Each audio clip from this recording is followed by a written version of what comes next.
우리가 날마다 근육 운동 방법을 여러 매체에서 접하고 이걸 많이 따라는 하지만 대부분의 경우 이런저런 이유로 가장 소홀히 하는 운동이 무엇일까요? 그건 아마도 뒤꿈치 들기 운동이 아닐까 싶습니다. 아마 많은 분들이 종아리 근육 또는 장딴지 근육에 대한 중요성을 잘 모르고 있기에 이 근육의 발달에 대해 매우 무관심한 것으로 보이는데요. 하지만 이 종아리 근육은 우리의 다리에서 발끝까지 내려온 혈액을 위쪽으로 펌프질하여 다시 심장으로 보내는 중요한 역할을 하고 있습니다.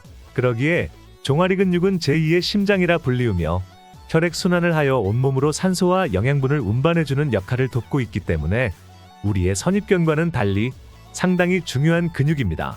실제로 미국 또는 영국의 혈관 전문가들은 종아리 근육 펌프라는 말을 정식 의학용어로 사용하고 있습니다. 그만큼 종아리 근육은 혈액의 원활한 순환을 위한 핵심 역할을 맡아 한다고 볼 수 있습니다. 그러기에 만성적인 운동 부족으로 혈액 순환이 안 좋은 50대 이상에서는 이런 종아리 근육 단련의 필요성이 더욱 중요해지는 시기라고 볼 수 있습니다.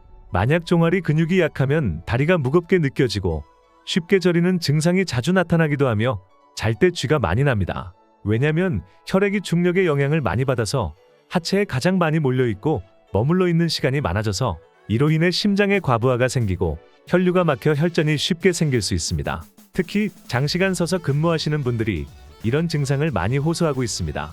이런 증상이 반복되면 심부정맥 혈전증 등의 심혈관 질환 또는 뇌졸중 등의 위협적인 질환을 일으킬 수도 있기 때문에 평소의 관리 및 신경을 꼭 써야 하는 부분이라고 생각됩니다. 또한 종아리 근육이 약해지면 땅을 딛고 서서 버티는 힘이 약해져서 나이 많은 어르신의 경우 잘 넘어지기도 하여 낙상의 위험도 높습니다. 그러나 이런 종아리 근육이 만약 강해진다면 우리는 걸음걸이를 힘있고 효율적으로 빠르게 할 수 있고 눕거나 앉아있다가 갑자기 일어날 때 생기는 기립성 저혈압이나 빈혈도 방지할 수 있게 됩니다. 그렇다면 이렇게 중요한 역할을 하는 종아리 근육을 키우는 가장 효과적인 방법은 무엇인가요? 종아리 근육을 키우는 가장 중요한 방법으로 뒤꿈치 들기 운동이 있습니다. 이 운동을 설명하기에 앞서서 이 종아리 근육이 어떻게 구성되었는지부터 설명을 드리도록 하겠습니다. 종아리 근육은 크게 비복근과 가자미근으로 구성이 되어 있습니다. 비복근은 무릎부터 발목에 있는 아킬레스건까지 이어지는 근육입니다.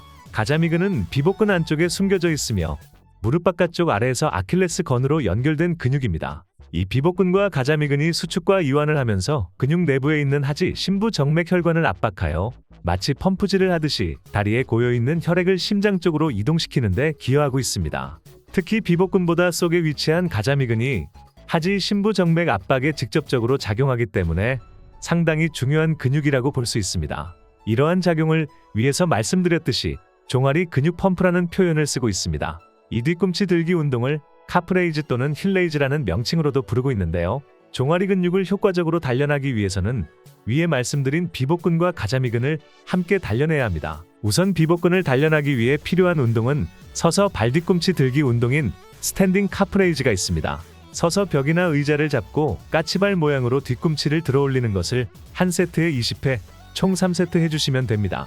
이 운동 효과를 높이기 위해서 난이도를 높이자면 벽을 안 짚고 양손에 덤벨을 들고 스탠딩 카프레이즈를 해주는 방법도 있습니다. 이 운동 역시 한 세트에 20회, 총 3세트를 해주시면 됩니다.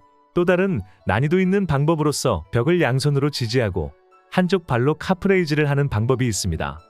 한쪽 발의 운동이 끝나면 다른 쪽 발로 카프레이즈를 교대로 수행을 해주시면 됩니다. 이 운동 또한 한쪽 발에 한 세트 20회, 총 3세트를 수행하여 총 6세트 수행해 주시면 됩니다. 그 다음에 혈액 펌프의 핵심 역할을 하는 가자미근을 단련시키는 방법은 시티즈 카프레이즈 운동법이 좋습니다. 이 뒤꿈치 운동 방법은 의자에 앉은 상태에서 무릎 위에 감당 가능한 무게의 바벨을 올려서 저항을 주고 발 뒤꿈치를 올리는 운동입니다. 비복근의 개입을 최소화하면서 가자미근을 개입시키는 아주 좋은 운동입니다. 이 운동을 한 세트에 20회, 총 3세트 진행해 주시면 좋습니다. 이 운동을 할 때 특히 발의 위치가 어떻게 되냐에 따라 운동 효과가 완전히 달라지게 됩니다. 운동 효과를 높이기 위해서 책이나 스텝박스 같은 소도구를 발밑에 두고 영상에서 보시는 바와 같이 그 위에 발을 올려놓고 뒤꿈치 운동을 수행하면 발 뒤꿈치 운동을 할 때 발의 가동 범위가 커져서 운동 효과가 몇 배로 배가 됩니다. 이 운동을 열심히 하면 혈당 조절에도 우수한 효과를 발휘하여 당뇨 예방에도 좋고 탄수화물과 지방을 태울 수 있는 대사 활동을 충분히 도울 수 있기 때문에 매우 강력 추천하는 운동 방법입니다. 특히 발목을 이용하여 다리를 올릴 때 반동을 이용해서 올리지 말고 최대한 가자미근을 개입시켜 천천히 올려주시면 운동 효과가 훨씬 배가 됩니다. 이 운동은 언제 어디서나 큰 도구 없이 쉽게 진행될 수 있는 장점이 있습니다. 그러기에 매일 몇 회 몇 세트로 할 것인지 규칙을 세워놓고 매일 수행하신다면 혈당과 고지혈 관련 증상의 큰 개선이 일어남을 놀라운 표정으로 확인하실 수 있을 것입니다.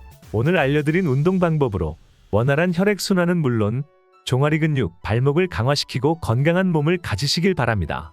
영상을 보시고 궁금하신 부분 있으시면 댓글 남겨주시고요. 운동을 해본 소감과 과거 경험 또한 댓글로 남겨주시면 감사하겠습니다. 오늘 내용은 여기까지입니다. 시청해주셔서 감사합니다. 행복하고 건강한 하루 되세요.